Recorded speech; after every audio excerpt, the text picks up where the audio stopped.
pa pong kwento ng tatay ko tungkol sa nanay ko dati? Alam mo naman, close kami ng tatay mo. Lagi nagkikwento sa akin ng tungkol sa nanay mo. Yung mga problema nila, yung mga tampuhan nila. Pero kahit gano'ng kalaki yung problema nila, hindi nila pinapatagal. Kasi alam mo, mabait talaga yung nanay mo, tsaka very understanding. Para siguro yung si Miss May. Alam mo, mahal na mahal ka ng nanay mo. Sana mahala mo siya.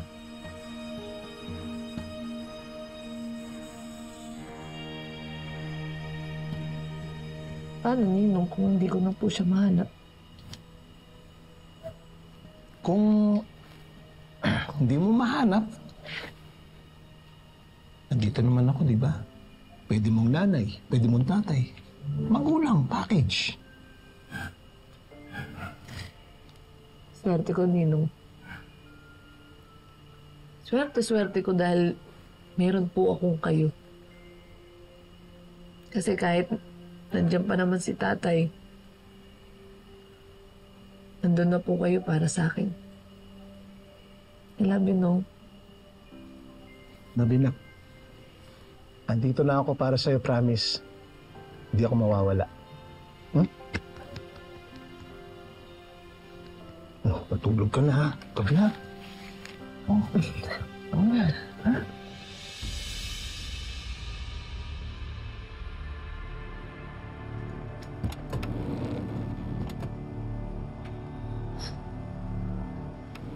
Tita, where have you been? Kanina pa ako nag-worry. Don't tell me. Nagiging clingy ka na lang bigla? No, Tita. Tita, I'm just worried kasi si Tita May, hinahanap na naman niya yung anak niya. And it's only a matter of time na malalaman niya na si Ikit yung hinahanap niyang anak.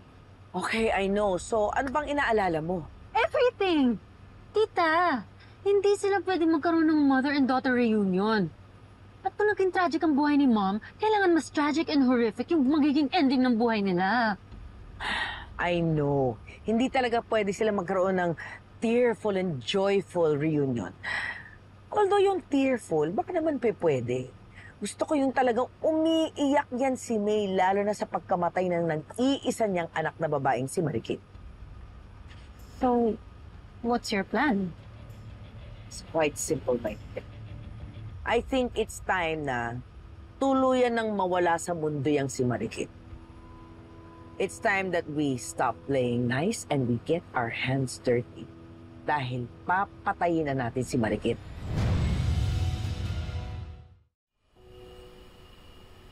Nay, asan na po ba kayo? Marami po akong tanong at gustong sabihin sa inyo. Kaya sana ho, mag-cross na ho yung landas natin. Kaso, gusto niyo pa rin po ba akong makita?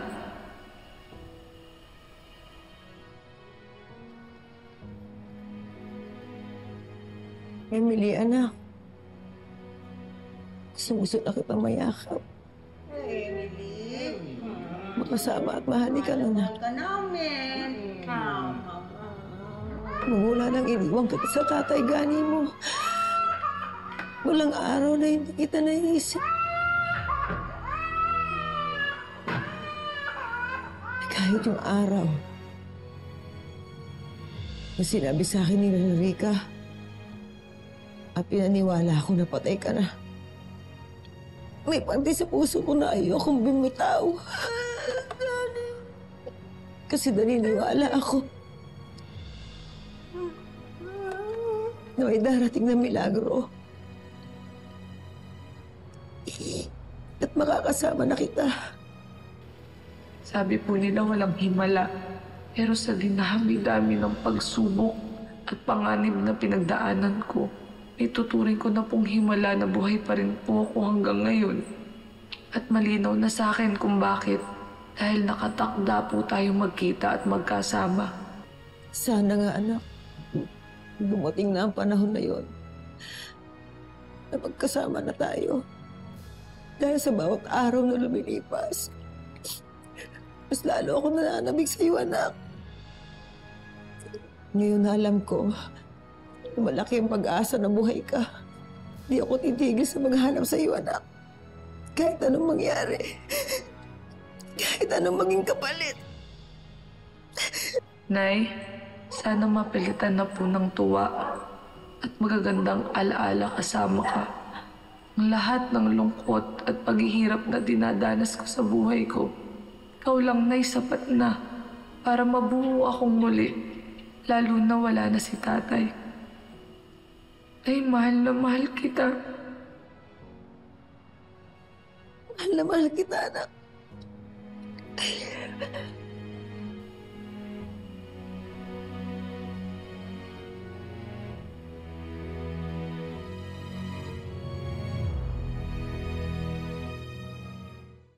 And the best time para tuluyan nang mawala sa landas natin yung marikit na yan is yung family day na i-host natin sa resort. O diba?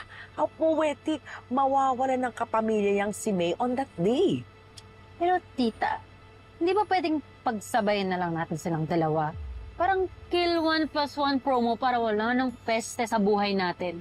Alam mo, I've already thought about that. Pero baka mas lalo makasama sa atin yun eh. Dahil sigurado tayo ituturong mastermind nun. Sasabihin nila na hinahabol ko yung posisyon ni May at ikaw naman gumaganti ka kay Marikit. Alam mo, one at a time, slowly but surely, uunahin natin si Marikit tapos isusunod natin si May. Fine. You say so, tita. Alam mo, based kasi sa mga na-research ko dyan tungkol kay Marikit, pwede naman nating palabasin na may galit pa rin yung mga kasama niya dahil nawalan sila ng lupa sa daraitan. At ngayon lang gumante. Si May naman, baka kakailanganin pa natin for business connections. I will assign one of my goons na barilin si Marikit pagkaakyat niya ng stage sa harap mismo ni May at saksi ng buong mundo. Ewan ko na lang kung hindi maging sobrang traumatic yun para kay May.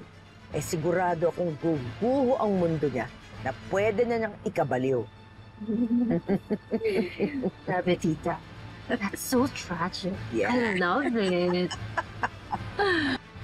Kapag nag-reunite kami ni Emmy, sisiguraduhin ko na ligtas siya sa inyong dalawa na impaktita mong pamangkin. Dito na yung kulang sa aruga. Enjoyin nyo na lang ang araw nyo. Lalo ka na ikit. Baka hindi na maulit to. Ay! Sino may sabi sa'yo pwede ka lang pumasok dito ng basta-basta? Masyado na kayong maraming kasama ang ginagawa. So are you saying nakakalabanin mo na kami? Magkanya-kanya na lang tayo. I realized that life is too short. Kaya ayoko nang palampasin yung chance na sabihin sa'yo yung nararamdaman ko. Gustong gusto kita, Ikit.